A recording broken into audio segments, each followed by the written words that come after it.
Well, we're going to start working on this door. I said I hope to get it in the next day. Unfortunately, I didn't allow to have to prime it and paint it. At least 2 coats. And drying time in cold weather, and we keep the cottage about 45-50 degrees in the winter. But we're going to, we figured out a way to use one of the rooms over there to heat it. We've got the kerosene going on it. We try not to open that big door too much. And there's my coat, because after I lit this kerosene, and this room has basically no insulation, has a little bit of that aluminum foil on the upper part, and most of the heat's going up above us because heat rises, but I took it off because I'm quite comfortable. Well, I always like to find out where I am when I'm starting, and even though this building was built a long ways from here and moved twice and put on this location, it's still square, which helps. Now this is a 34-inch door by 80. Somewhere on this board I have, this is 75.5 inches from the floor, because that 2x4 will not be there, to this. So the door cannot be any longer than that, but you have to have some space for it to open, and then there's space for the frame that a door goes in. Now this door is 32 inches. That mark right there to that mark right there is 34 inches. That allows for an inch on either side of the door frame, because you'll need the inch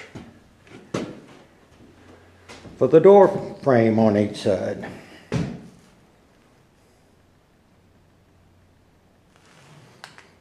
Now you can buy a regular door frame material and it doesn't have insulation stuff on it, or you can buy a kit. This was about $20. Now they make this for longer wider doors than this. And see, they have a groove at the top. There's a groove right there and a groove there. And if you can see this, the top fits in that groove. And then when you fasten it through here, it completes this seal. And see, once I cut this off to the proper length, it will just fit in there. And I will make the bottom of the door the same width as the top to make it square, and then I will put it together with screws. You can nail it. I prefer to use screws, it's just stronger. Now these are made for a standard door that's 80 inches tall. And they're made so that you can trim them off. And since this is the upper part of my jamb, you can tell that I have to trim it off. And so I'm going to have to trim it down to below there to allow for the piece to go across the top, and to allow for space to put shims between it to square it up and make it stay where you screw it in, so it won't shift, because these doors are pretty heavy and you want that square.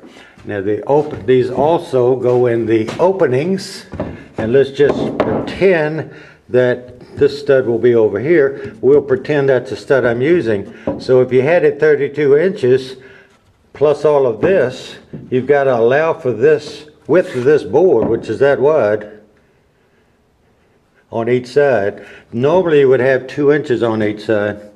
With this being over an inch, it looks better than an inch. I measured it. I'm going to have to make it more than that, because when this is sitting like this up against that 2x4, I have to have some space to be able to put shims in. This has my bow in the middle. It might be in or out at the top, and you can put shims in it and put a screw through the shims, and then this thing will stay vertical, perfect for the lifetime of the door. And you have to do it on both sides and the top. So that's why you have to cut an opening bigger than the door. What we will do here is I'll drill a hole right through this, and I will take a recip saw. That's a nice long saw that the blade comes at the end and just reciprocates back and forth. And this is like 1/2 inch sheathing, and I will just cut it straight down that line.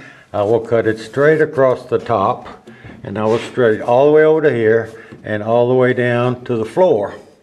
I will cut the 2x4s off to this flooring, being careful not to tear the flooring all to pieces, and I will cut it off there to the flooring. Since this is nailed in with brand new sheathing, brand new nails, brand new paint, I'm going to try to cut through this just to, because it's rigid now, it's nailed in both places. This header stud is doubled and the nails are above this into that, so you can't get to them. I can take a metal blade and a recip saw and cut through there and take out the nails. But then I have to put one through that. And if you go through those nails real gingerly, I know it's a little dark in here, but there's a good chance the nail will stay in the paneling on the outside since it's painted. It's not going to really matter because that's the outside of the jamb and you will cover that with your outside trim, so you really wouldn't see it because it's nailed at every stud and the trim's that wide, so the trim will be like to there. But it would just be nice if you could easily go through there with a hacksaw blade on a recip and cut that out. Now the recip is longer than this opening, so the first one's going to be a little tougher to do. This is the up part on the door jamb. I want to show you what it does. Now, 2x4s are 1.5 or 3.5. I'm old enough that they were actually 2 inches by 4 inches. But that's the way it fits in there. I'm going to flip it over here so you can see the back side of it because the door's in the way. This door jamb is 4 9/16. I got 3.5 inches in a 2x4. I got a 1/2 inch of sheathing, and I'm going to put a 1/2 inch plywood on the inside. So that is going to make it 4.5 inches. And this thing is 4 9/16, which is 1/16 of an inch wider than my opening. If you put it in here carefully, you will have 1/32 on each side, and the trim on the outside and the plywood on the inside, you won't tell that it's a 32nd difference. But you have to do this depending on your wall thickness. If this thing had extra sheathing on, had plywood on the outside, plus you had vinyl, you would have to have a wider one of these, and you might have to make it. They might make them wider than this, but I knew this was the width that I'd use on this building. As we said, it is 75.5 inches tall. That is from the floor because the 2x4 won't be there when you have the door. So this jamb has to be cut 1 inch shorter than that. It needs to be cut so that, and you don't want to cut the end that's dadoed for the upper panel. So you cut it off the other end so that this will be 74.5 inches. And what that does is it allows you some space up here to shim in the upper part of your door frame, and then at the bottom it allows for daylight under the door.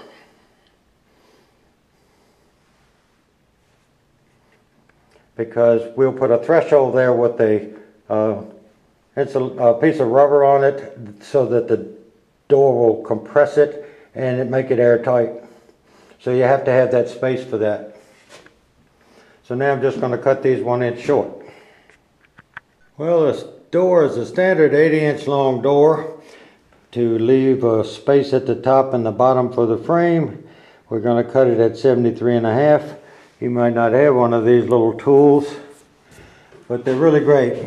This thing here, you can just collapse it and it will, this tightens it down. If I put it down, it'll be loose. You can move this thing anywhere you want and stop it. And see, it's sitting on 32-inch door. And then you lock this down and you measure from the edge of that blade over to this edge, which was 1 inch and 7/16, and I put a little teeny pencil mark there and one there, and I locked this down.